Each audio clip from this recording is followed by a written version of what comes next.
Good afternoon, ladies and gentlemen. It's good to see you guys here today. We got a few people missing. They're coming back.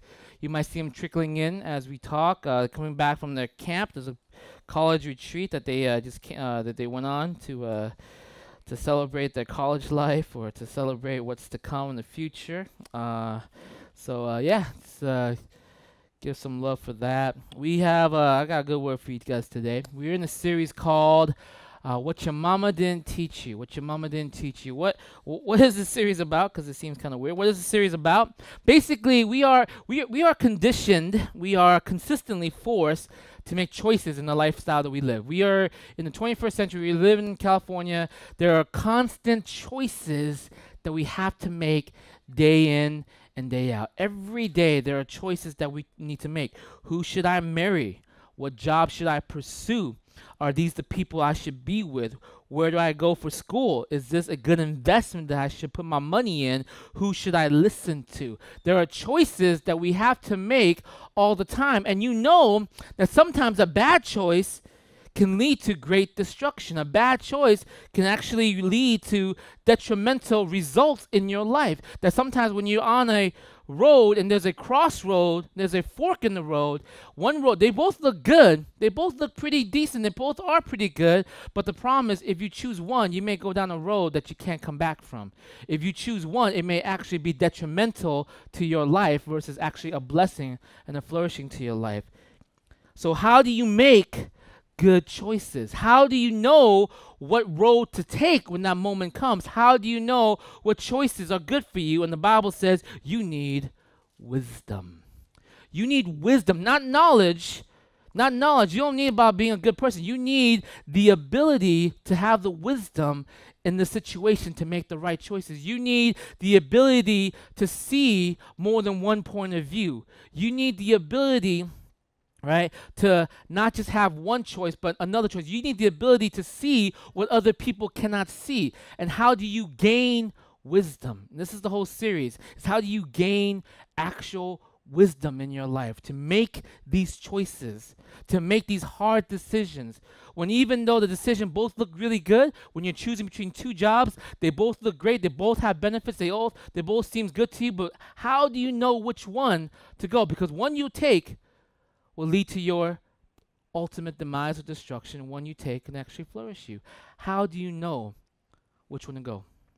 The Bible says you need wisdom. So what have we been talking about?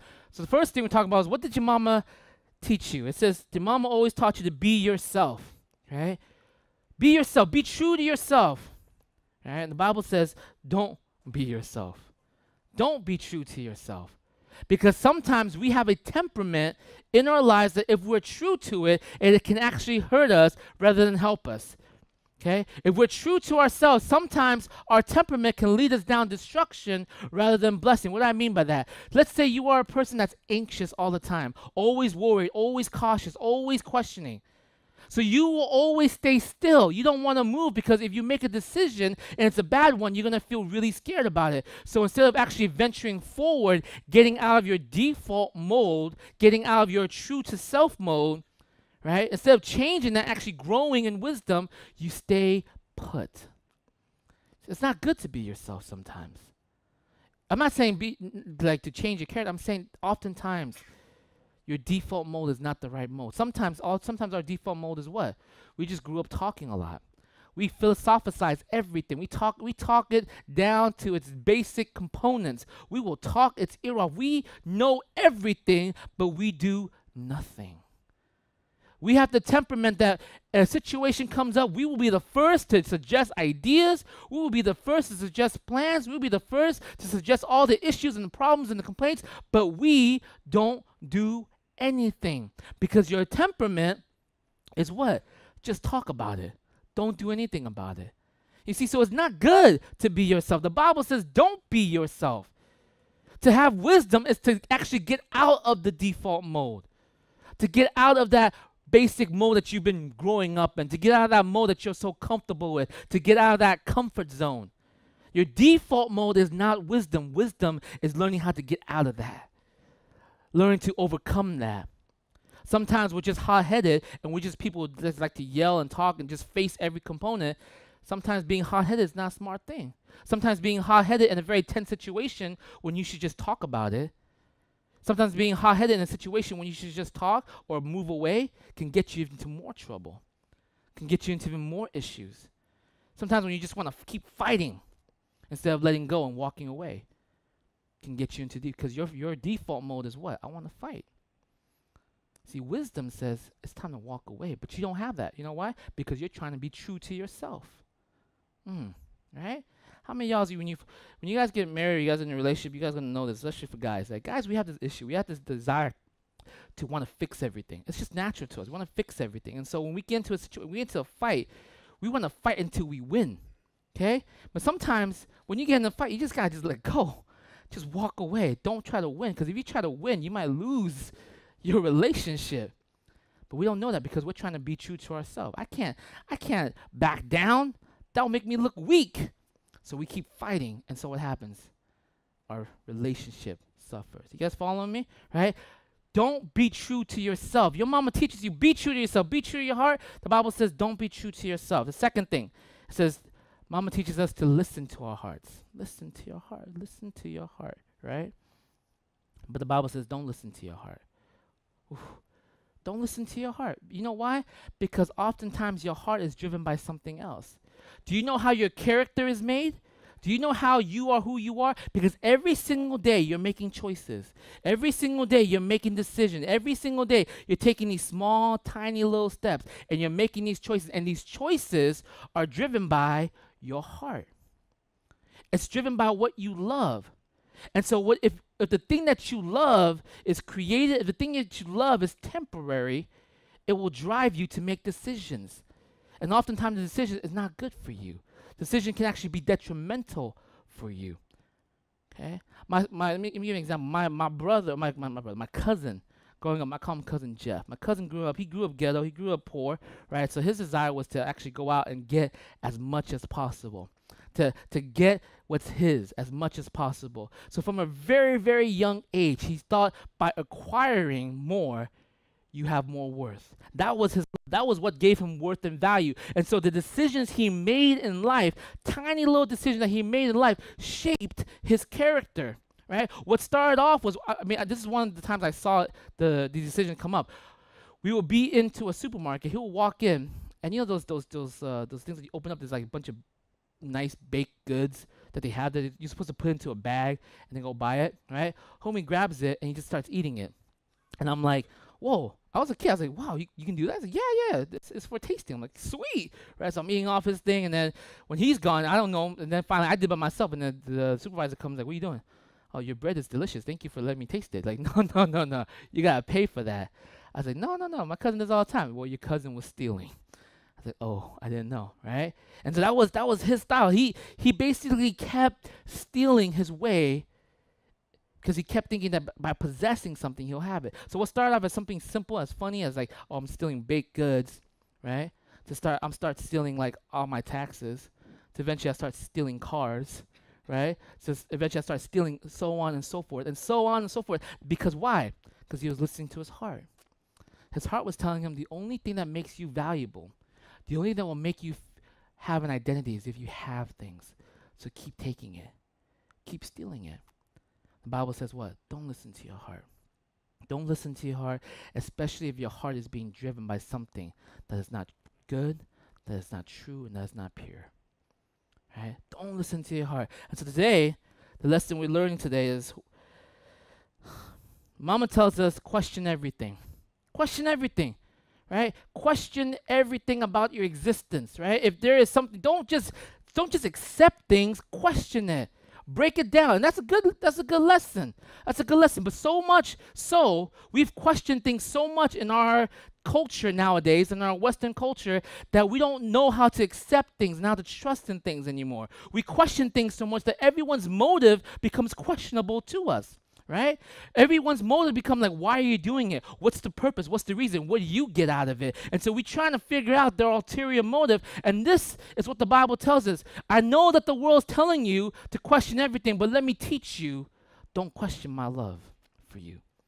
What your mama didn't teach you is, don't question God's love for you.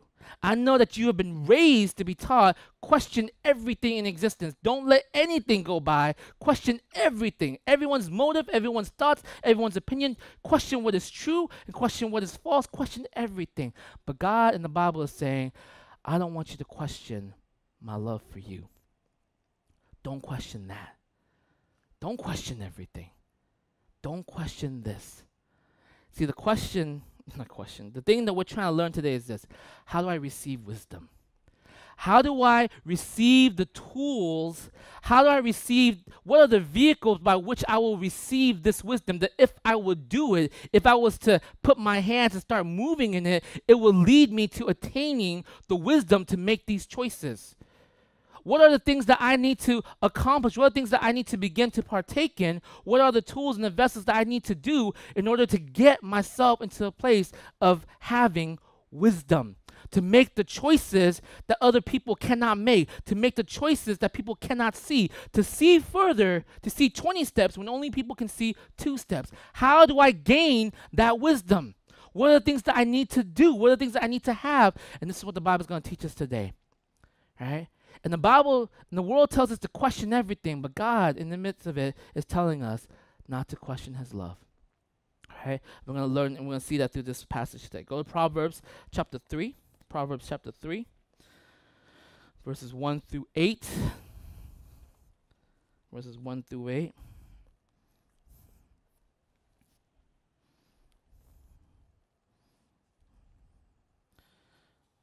Okay. All right, listen now.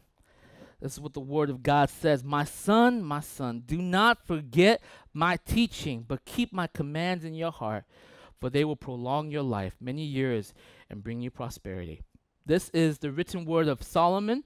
Solomon was a king of a nation called Israel. Solomon, before God, God asked him, what do you want? Solomon, what do you want me to give you? Because I love your dad so much. What do you want? I'll give it to you. And Solomon says, I don't want riches. I don't want power. I don't want anything. Would you give me the wisdom to lead my people? And God said, good answer. Good answer. And God gave Solomon the wisdom of the ages. And what wisdom that Solomon had, he pours into these letters. And if we were to draw from them, the Bible says what? It will prolong our life many years and bring us prosperity. Look at verse 3. Let your love and faithfulness, let love and faithfulness never leave you. Bind them around your neck, write them on a tablet of your heart, then you will win favor and a good name in the sight of God and man. Trust in the Lord with all your heart, lean not on your own understanding, in all your ways acknowledge him, and he will make your path straight. Do not be wise in your own eyes, fear the Lord and shun evil. This will bring health to your body and nourishment to your bones. Look at verse 11 and 12. So my son, do not despise the Lord's discipline, and do not resent his rebuke, because the Lord disciplines those he loves, as a father the son he delights in. All right, so what are the vehicles, what are the tools, what are the vessels that we need to learn in order to have this wisdom, in order to make wise choices, in order to understand how to make these choices when we come to this fork in the road? What are the tools and the vessels? And the first thing, verse 3, it says, let love and faithfulness never leave you. Bind them around your neck, write them on the tablet of your heart. So this, at first, when you read it, it sounds like a Hallmark card, right? It sounds like, wow, does this mean that it wants me to be a loving and faithful person? That's how I gain wisdom, by being a loving and faithful person. And the answer is no, that's not what it means, okay? This passage, the word love and faithfulness here is the word love and faithfulness that is attributed to God. It's the Hebrew word for the word hesed. It means God's rugged love, God's pursuing love, God's unconditional love, God's unstopping, forceful, faithful love towards you, his unyielding love unto you. He says, if you read it better, it will be like this. Let God's love and faithfulness never leave you. Bind them around your neck, write them on the tablet of your heart. And so the first tool we have is this: know your God. The first tool in which we begin to receive or begin to understand, to be a wise person, is to know our God. Know and be convinced and never lose sight that God is for you. You see, you know God up here, no doubt. If I told you, do you know God? You would say, yeah, I know God. Do you know what he did for you? Yeah, he died on the cross. You know it up here, but you're not convinced in here. See, we're asking you, the Bible is telling you, I don't want you to intellectually know God. I want the love of God, the unyielding faithfulness of God, the unconditional ruggedness of his love to penetrate in here. Are you so convinced that he is for you? Are you 100% convinced that he is for you? Will you question his love? You see, our culture tells us what? Question everything. And yet God is saying in the Bible, don't question me. Don't question this. If you're going to question everything in the world, do not question my love for you. Start there and then deal with the world. Don't deal with the world and then come into my place. Start here. Question this question. No, question this question. Don't question my love for you. Start there. Are we so convinced? Are you so convinced that God is actually for you? How am I supposed to know that, Tony? How am I supposed to know that God's for me? How am I supposed to just understand? Am I just supposed to know it? How am I supposed to get convinced that God is for me? Well, the first thing, at least basic thing, is would you be consistent with your walk with him? Would you be consistent with him first? Right? I know why a lot of us we don't have a knowledge of God. Or at least we don't trust God as much. We don't know him, or at least not convinced of him. You know why? Because the big part of it is probably because through our parents. Because they always do what? They always say, do as I say, not as I do, right? And so you're hearing them say all these things, but you're not really seeing the consistency in their lives. You're not seeing the consistency in their lives. And so you're like, how am I supposed to know my God? I see the hypocrisy in your life. You're telling me to live my life like this. It's supposed to be good for me, but yet what I see in your life is not a consistency towards what you say you believe. And so when you tell me, guys, when you tell people around you that you believe in God, is there a consistency there? Are you at least consistent? Because I'd rather you be consistent than inconsistent. You guys following me? I'd rather you say, I don't know, than for you to say, I do believe, and yet live your life as if he is not there. Because inconsistency is how you know that you don't know God. But when you walk in consistency, that's how you practice understand that God and become convinced that he is for you. Let me give you an example. Let me show you this video. This is a funny video. It's basically two parents trying to convince their kid what to do, right? And their lesson to their kid is basically, I want you to do this, but do as I say, not as I do. Okay, I want you to actually, do all these things, step A, B, C, but I just do it as I say, but not as I do. Okay? So can we play that video up? Hey, sleepyhead, wake up. Wake up, baby. You wake up. Call him baby. He's a teenager. You'll always be mommy's baby. You won't. Listen, here.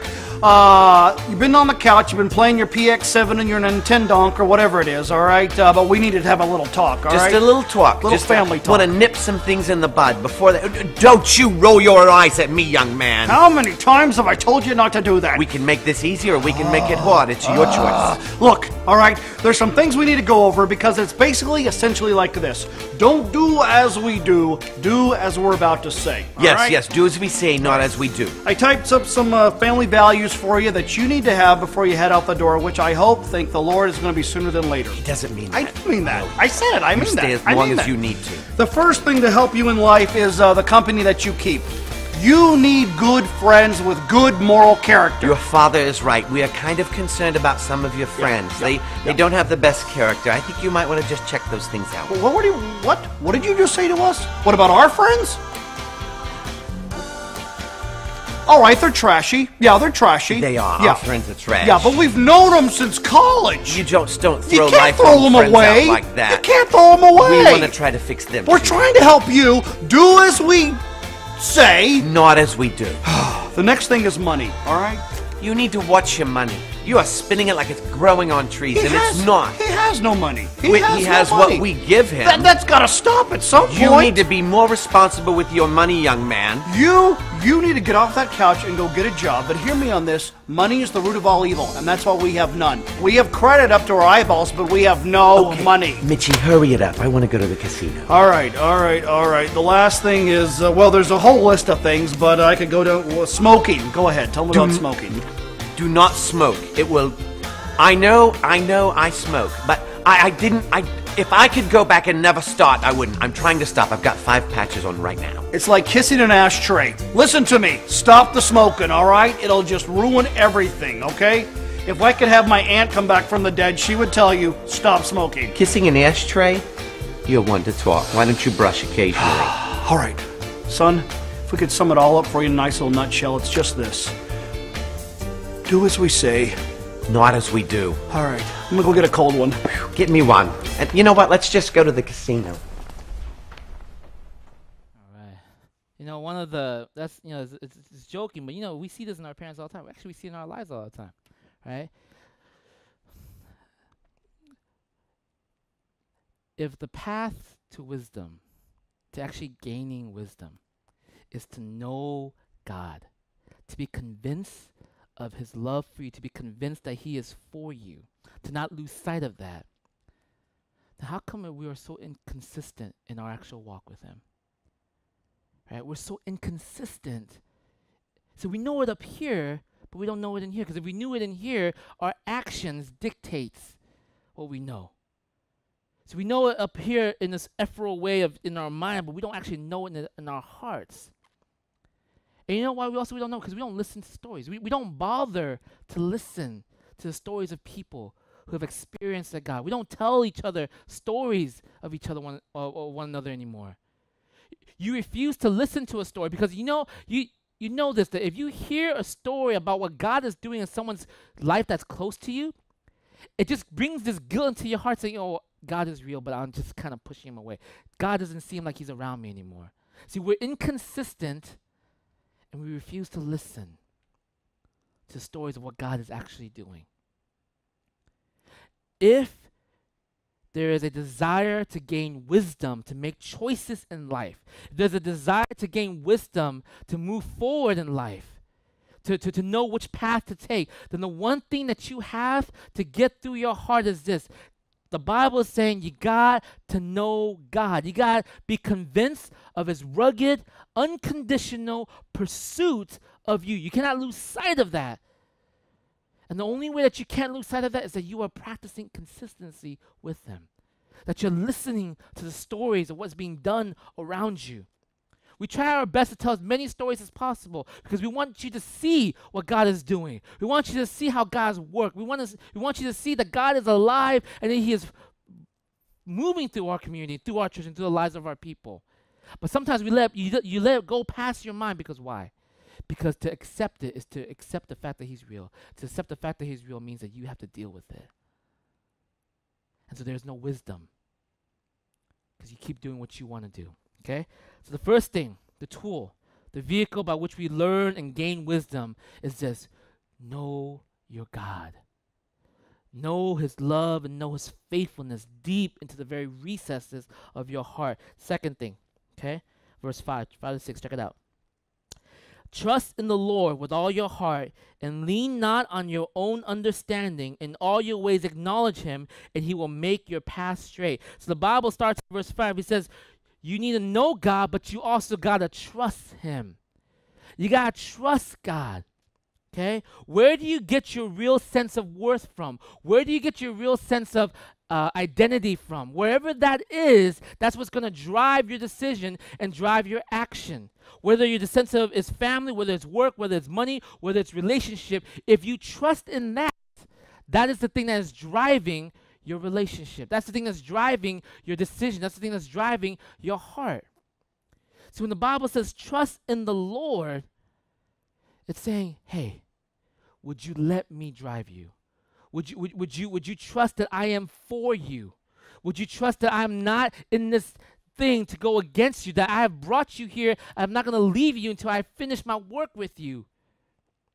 See, but when we trust in something else, those decisions that we trust in, they lead us down whatever road we go down. See, if we trust in our work to give us our identity, if we trust in our relationship to give us our identity, we start making decisions that aren't wise.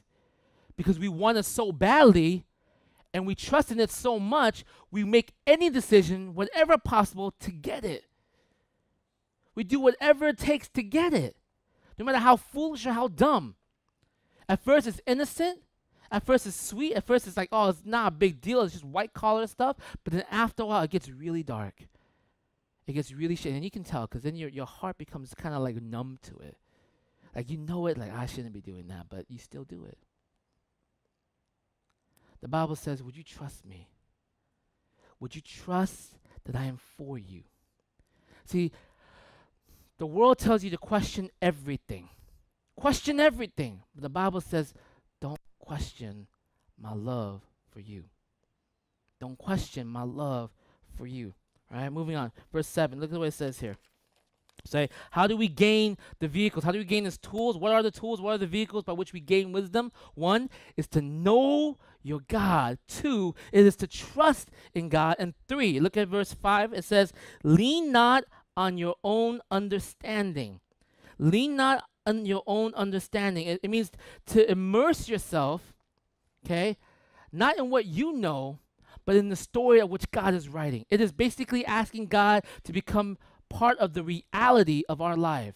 It is bringing God into the reality and the fabrics of our life, because we don't know how things are meant to be unless we understand the story behind it.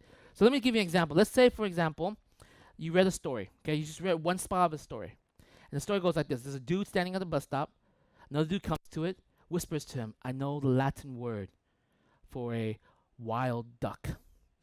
Hysteronicus, Hysteronicus, Hysteronicus.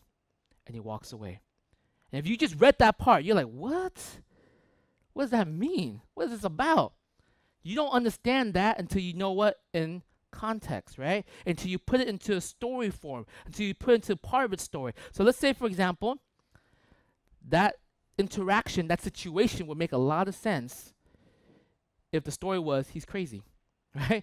The dude was at the bus stop and he's just crazy. He's just out there and he's just yelling, he's screaming out random weird things. Okay, he's from a mental hospital. He probably escaped or something.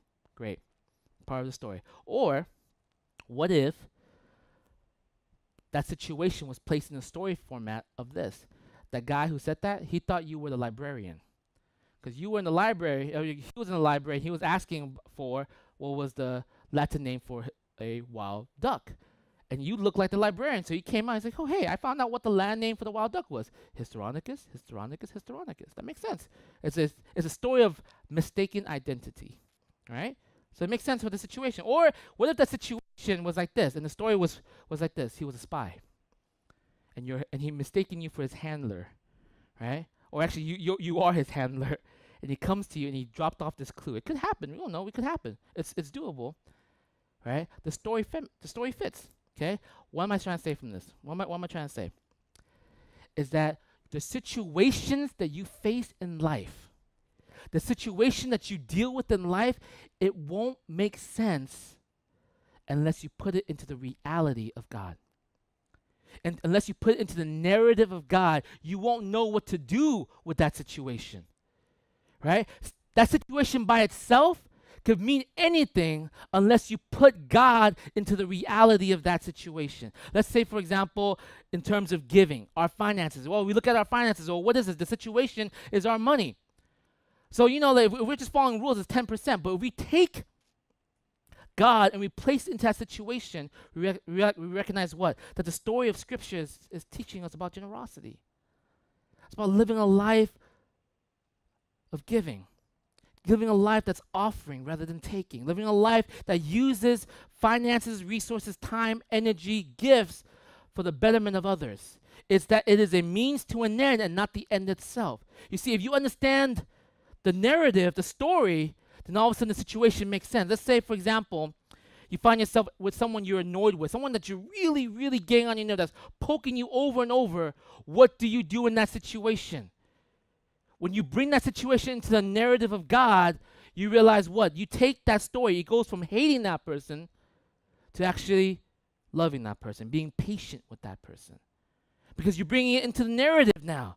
You're not taking it by itself. You're not dealing with it by yourself, but you're bringing it into the narrative of where God is taking. You're taking God and you tying him into the fabric of your life. What if the situation, for example, is that someone has hurt you, abused you emotionally, physically? Someone has really messed with your life. What do? If by itself you just keep it there, right? You can become a person that's bitter, person that is angry, dark, silent, secluded, isolated, hardened, or if you take that and you bring it into a situation, you bring it into God's narrative, and all of a sudden it teaches you to become what? From apathy, you come to become a person of forgiveness. You see, when you take and you bring God into the narrative of your story, into your reality, now you have a choice. Forgive, don't forgive. Let go, hold on. What do I do? One road will lead you down to a place where your decision will lead you down to a place of anger, hatred, bitterness, malice, root of unforgiveness, hardened, isolated, secluding people, excluding people, or one road of wisdom that actually teaches you. But if you take this road, you may not understand it, but it will bring you freedom. That's wisdom. You guys follow me? That's wisdom. But that wisdom does not come until you do what? You take your situation and you bring it into God's narrative. You bring God into the very fabric and reality of your life. Meaning you take him, you take God and you bring it into your work. You take God, you bring it into your relationship. You take God, you bring it into your family. You take God, you bring it into your finances. You take God, you bring it into your health. You take God and you bring it into your workplace, your school, your choices. Everything you do, you bring God into the storyline of that, and you see your situation in the story, in the context of your God. And then what happens? Then you make a decision. And then you see wisdom coming from there. Because if you take him out of that, if you lean only on what you feel is right, what you feel is good, what you feel is correct at that time, you may not be walking in wisdom. Because why? You only see one way. You only see your way. You only see how you feel. You only see how you enjoy it. But you can't see the other picture. Right? But when you begin to lean unto him, into his understanding, you take him into the narrative, now you're making a choice. It doesn't seem like it makes sense, but it's wisdom. And if you will walk that road, you will find freedom. You will find freedom. So what are the tools that God is saying? What are the tools and the vessels and the vehicles by which we gain wisdom? One, it is to know your God, not just up here, deeply in here, to know, to not lose sight that he is for you. Two, to trust God. To trust God as the driving force, the driving center. Three is to the reality of God integrating into the very fabric of our lives. Letting the reality of God integrating into the very core of our existence. Everything. Not just God is on Sunday. Not that God is only good when I need him, but integrating him in every part of it. Then you find wisdom. You see, man, I see this in young brothers so much. Like we spend so many years between 22 to about 28, right? So maybe even 21 to 28, trying to figure out, and we lean into our own understanding of what it is to be free. And what happens? You waste 6 years to do what? Just to go back to school over that first year again, isn't it? Right? You waste 6 years just to go back to get your undergrad one more time when you could have done it in the beginning. Why didn't you do it in the beginning? Because you leaned on your own understanding instead of the wisdom. Instead of wisdom. You trusted in your own understanding. You didn't integrate God into the reality of your choices. And so you waste time. And so you go down these roads that just going to lead you back where? Back around to the exact same decision. I should have just done that in the beginning. And you get people all crying about like, all my friends are moving ahead. All my friends are moving forward. I'm stuck behind. Well, yeah, because you wasted that year going down a road you shouldn't have gone down. You did not seek wisdom. You sought your own understanding. So what's the fourth one? Okay, look at verse 7. It says this. Do not be wise in your own eyes. Fear the Lord and shun evil, for this will bring health to your body and nourishment to your bones. Do not be wise in your own eyes. What that means is that don't think that there's only your way. So the Bible says, you know what makes a fool? A fool is someone that says there is only one way. A fool is someone that says that this is the correct way. My way is the correct way. And they cannot see the wisdom how to do things differently. Right? A fool is someone that says they are right in their own eyes, but a person who is wise is someone who is able to see it through many eyes. A person who is wise is someone who is willing to have the company of counselors around them, who's willing to listen to people around. Let me give you an example. I'll give you a funny example, right? Like one of the biggest things that Trisha and I, we fight about, okay? It's like she grew up a certain way, okay? And one of the biggest things we fight about is how to make banseo, right? I know it sounds silly, but I never made banseo in my life, so I'm like looking up all the recipes. I'm like, oh, there's a lot of cool ways to make it. And she said, no, there's only one way to make it. I'm like, I know that's what you said, but they say if you do this, it'll make it crispier, and that's what we want. No. The only true way to make it is this way.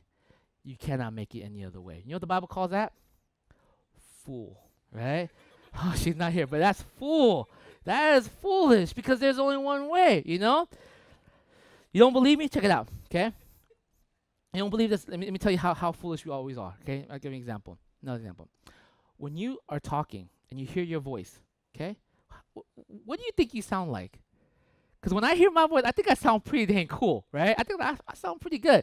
But then you hear the recording of your voice, and you're like, what?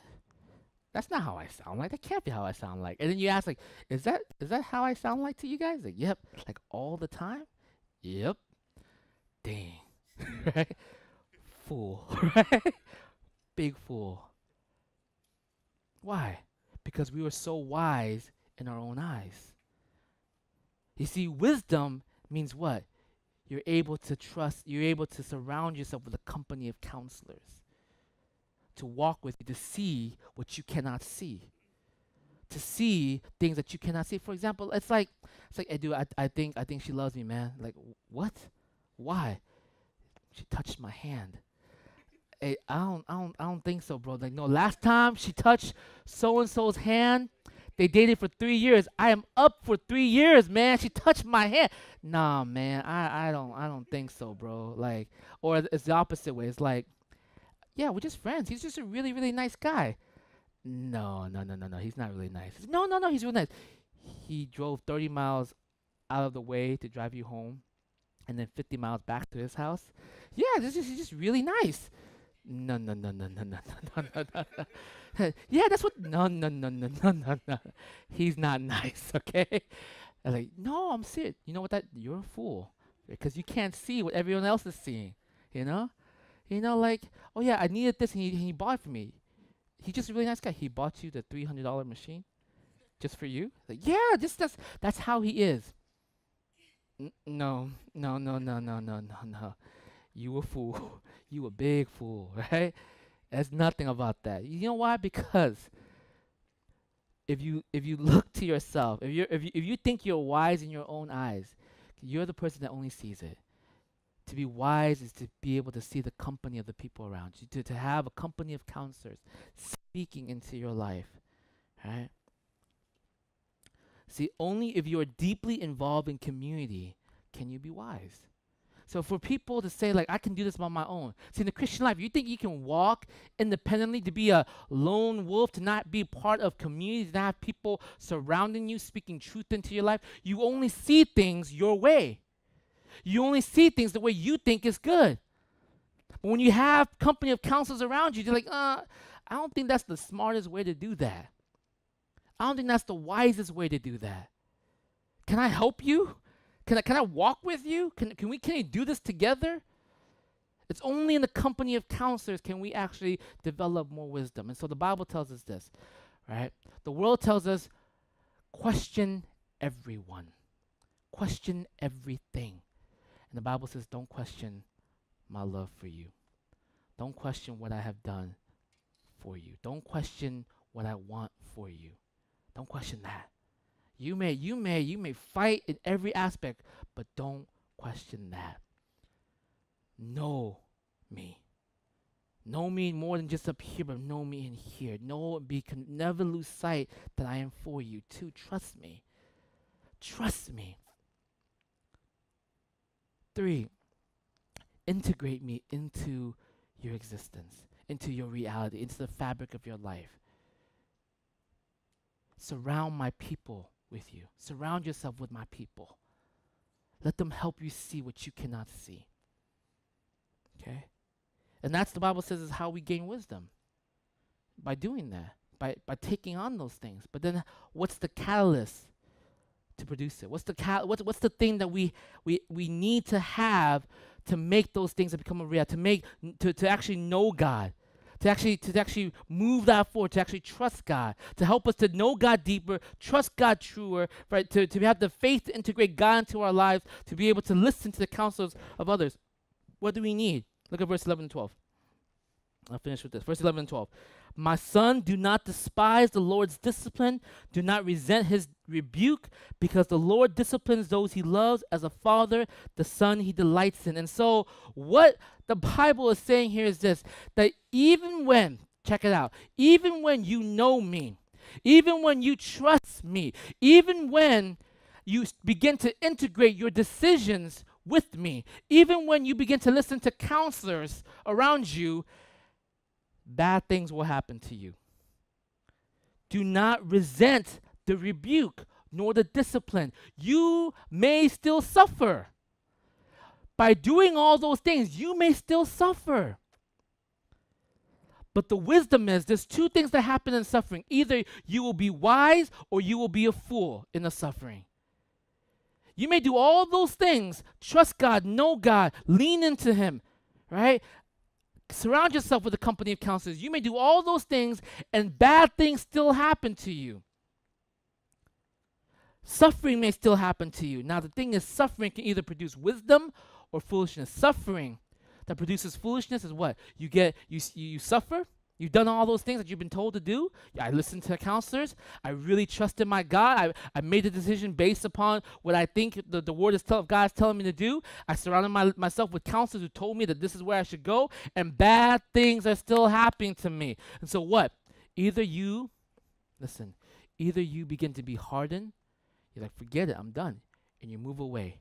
You're bitter. You're angry. You're a fool. You isolate yourself, because suffering can bring that. Suffering can bring anger. Suffering can bring isolation. Suffering can separate you. Or it makes you wise. Suffering brings wisdom. And you begin to understand that you are now in a place where you can lead others to where you are. You are now in a place that you can walk those who are coming to walk with you. Suffering can bring wisdom. How? Okay? Because you have to believe, right, you have to believe that God delights in you when suffering happens.